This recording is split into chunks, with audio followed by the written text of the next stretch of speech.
साथ चलो, हमारे साथ चलो, हम मुल्क बनाने निकले हैं, हम मुल्क बनाने निकले।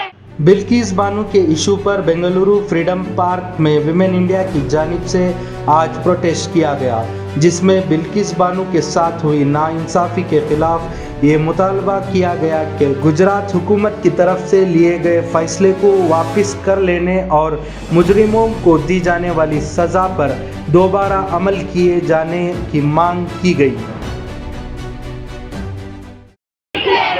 और हमारे साथ चलो, हमारे साथ चलो, हम मुल्क बनाने निकले हैं, हम मुल्क बनाने निकले हैं, और हमारे साथ चलो, हमारे साथ चलो, इंसाफ दो, इंसाफ दो, इंसाफ दो, इंसाफ दो, बिल्किस बानो को इंसाफ दो, बिल्किस बानो को इंसाफ दो।